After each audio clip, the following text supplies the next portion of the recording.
Welcome to our web exclusive. I'm Mike Montecalvo, along with Eyewitness News Analyst Lt. General Reginald Centracchio. We're going to talk about the passing of former Boston Mayor Tom Menino in just a bit. I know, General, the two of you were friends. But first, big news this week, of course, is President Obama arriving, and for the first time in about 50 years, that a sitting president is going to spend the night, spending the night Thursday, and the speech at Rhode Island College is Friday. You know, we're seeing all the candidates, pulling out all the stops. Mrs. Obama is in town on Thursday. He comes Thursday night into Friday. Chris Christie's been here twice, says he's coming back next Monday. It's going to be a nightmare for law enforcement. It is a tremendous burden on law enforcement, specifically in those towns involved. And all of this is not funded. It's in their contingency monies, obviously. But when you have three back-to-back, that's quite a task to ask them to do with certainly overtime. You can't bring additional police officers in and mess up the other shifts, so it's all overtime, obviously. All right, so it's Providence, obviously, because he's going to be in the capital city. It's Providence, North Providence, Johnston, Cranston, Warwick, the Rhode Island State Police. And the State Police is the lead agency in helping the Secret Service, right? EMA is on deck also, but the State Police is the lead agency for all of the communications and coordination between all of the towns and cities involved. What that does, however, it gives us somewhat of a repeat of what was supposed to happen a couple of weeks ago. Some of the logistics and the plan itself were relatively easy to follow from the time he lands and getting him to where he's going and then back to the plane.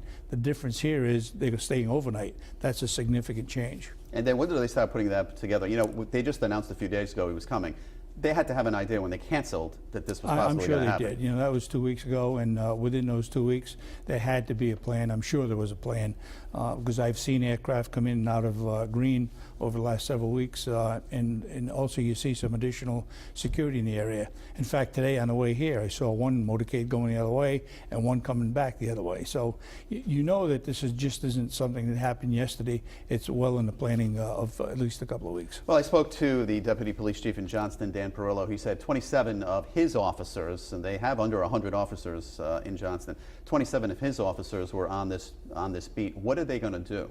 You know, ranging from motorcade assistance, blocking off roads and other entries and exits into 95 around the facility he'll be staying at, but basically just giving a perimeter of defense, if you will, to prevent any kind of penetration by those people that shouldn't be any close to the motorcade, or certainly the President or Mrs. Obama. Now, who puts this plan into place? Is it the Secret Service? Secret Service is the lead agency for the overall thing. State Police is lead agency for the state, and they communicate with all of the support towns and cities, obviously.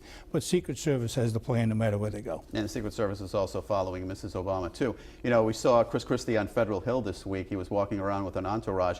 You could see he had security also, even though he's the governor of New Jersey. He does.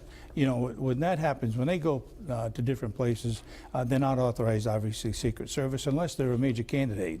He's not. So he has to have his own security, most likely from the state itself, and perhaps hiring some individuals from other local agencies to give him the additional security while he's here.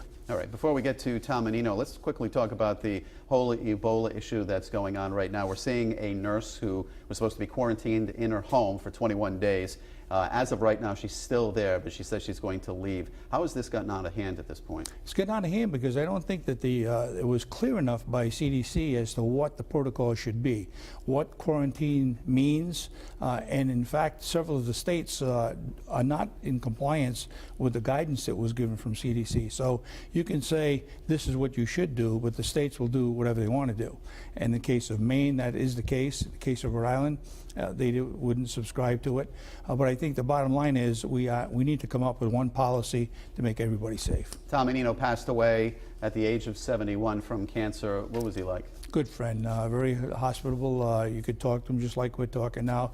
Totally supportive of the military, and especially the Boston unit, which is the Ancient and Honorable Artillery Company of Boston. A tremendous guy. How did he last so long as mayor? Well, obviously he knew the right things to do and the things not to do. So he was a well-liked guy, and he did a good job. He had a long battle with cancer. He was just 71 years old. General Centrachhio, as always, thank you for your thoughts. Thank you. And thank you for watching.